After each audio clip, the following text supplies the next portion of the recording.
Na ndonjëherë jemi më të verbër se të verbërit. E vërtet. Andaj Allah Azza na thot, verbëria e vërtet, thot Zoti i Madh, nuk është në sy, por se verbëria e vërtet është në verbërimin e zemrës tonë. Kur na të mirën, se shohim si të mirë, kur na shohim me sy të keq, kjo energji negative rjedh nga zemrat tona. Kur të na verbëron zemrat, atëherë na nuk shohim asgjë të mirë para syve tonë. A di çka ndodhi vitin e kaluar, kur ndroi jetë nëna ime, Allah më mëshiroft, ishte Ramazan. Zoti xhennet. Amin ya Rabbi. Edhe tash në fshatin Graçan, varrimi po ndodh pas namazit drekës. Kishte elhamdullah shumë xhamat, mysafir, kishte edhe pi Kosovës që erdhën më ndërmu, Allah i shpërbleft të gjithëve, po ajo që më ranë si, edhe më preki zemrën kështu, edhe më ngushëlloj shumë. Në të mërzin time të madhe ishte kur e pash vllaun tem Urim Kabashi nga Prizreni, i cili është i verbër. Kish marr udhë prej Prizrenit deri në Shkup, deri në Graçan, e kish gjetë vetë me një që i ka ndihmu, se problem mu gjetë edhe fshati, ati. Kur e kum pa në Vorim në xhamin të fshatit. Thash hezbet Urim bet qafe njerë se më ngushllove shumë. E i verbër është, i suksesshëm, Allahu Ekber, ati, shumë pa të gëzut. është urimi, është vëllau mërgimi. Mërgimi po, mërgimi është po. Aktiv, na e dim se mërgimi është background të shumë emisioneve fetare, edhe sa ma aktiv se unë është, ta tham të drejtën mërgimi. Dhe shumë vlezër tjerë që burat mirë. Valani, pa dyshim, Valan Berisha i Prizrenit e. Shumë të tjerë me qëllim s'po du, tani se edhe ata mos ta ndjejnë veten keq, po du me thonë se tek ata thjesht mungesa e kësaj shqise me durim, me zemërgjërsi është shëndru në avantazh. Që i ka inspiru me qenë aktiv në jetën shoqërore, madje edhe më aktiv se na. Ato si ka izolu. Përkundrazi, kjo sprova ato i ka bërë më aktiv. Madje i ka bërë edhe hiperaktiv. Hiperaktiv. Edhe tek ne do të thotë kemi njerëz që janë të verbër, që ata kur të flasin për durimin, beso që janë shembull dhe shembulltyr me këshillat e tyre që të japin, që ti kur ta shohësh në sa të mira i kemi, sa pak i falenderojmë Allahun. Dhe ajo është sprovu me atë sprovë, dhe sa i falenderon Allahun ai, me të vërtetë si jam Terezi diçka.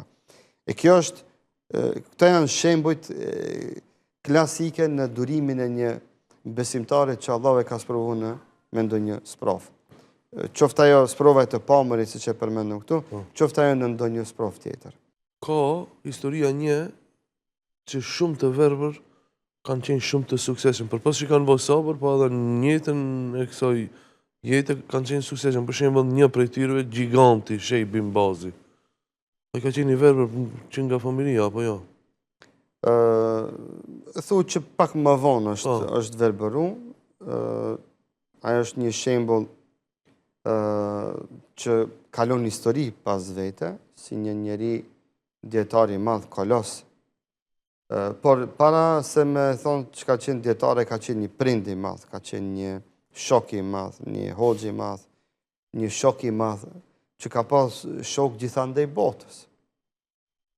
Ne kemi dëshmitë e djetarëve të mëdhenj shqiptar në raportin e tyre të miq që kanë pas me Ibn Bazin. Sikur deklaratat e hoxhës djetarit të madh shqiptar të Abdulkader Arnaundit, që unë vetë i kam dëgju se sa e lëvdonte Ibn Bazin dhe çfarë respekti ndërcjellët kanë pas ata mes vete. Njëjtë djetarin e madh shqiptar Nasiruddin Albanin dhe shumë djetar tjerë që dhe njerëzit po flas. E kemi edhe familjen shqiptare që është nga Koliçani, hoxhën Haxhi Abdulazizin, i cili ka mbet dhe sot familja e tij jetojnë në Medinë, ka mbet në Medinë me nënshkrimin dhe ndërmjetësimin e vet Ibn Bazit, i cili e ka marrë dhe ka punësuar në universitet, e pastaj ai e ka fitu ju është mundësu me pas një takim me mbretin, Fejsal në atë kohë, dhe mbreti Fejsal ja ka dhonë një letër që i ka dhonë leje dhe me qëndroj ai në Medinë, dhe sot familja e tij jetojnë në Medinë. Është një familje me preordhe nga fshati Koliçani Epër. E që ta bën me dije zemërgjërsinë e tij që zemra e tij s'ka pas kufi. Ka pas vend të i donë njerëzit, por i ka pa me sytë e zemrës, edhe pse sytë e ballet si ka pa. Mos flasmi për dijen e tij, që ka qenë hafiz i Kuranit, ka memorizu shumë hadithe të Muhamedit sallallahu alaihi wasallam, shumë libra të dietarëve islam ka pas në memorien e tij, dhe jo rastisht ai edhe ka qenë njëri nga muftit historik të Arabisë Saudite, por ka qenë edhe mufti i botës, se gjithë bota i ka dërgu pyetje dhe konsultat ato të këtij njeriu të madh. Kemi shembuj të tillë, na nuk po du me përmend të mos ta mërzis familjen.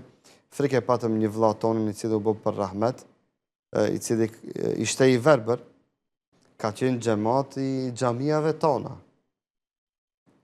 Dhe unë e parashtrova një pyetje vllaut të vet, dhe ati thash, vllau yt ka qenë i verbër, por gjithë Shkupje ka njoft.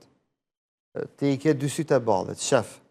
Po ty, unë herë e parë në jetë të shoh dhe shumë pak njerëz të njohin, tha po hoq. Thash, tregom realisht kush është i verbër, a ti ai, kush ka qenë? Na ndonjëherë jemi më të verbër se të verbërit. E vërtet. Andaj Allahu Azza wa Jalla thot fa innahu la ta'mal absar walakin ta'mal qulub allati fi sudur.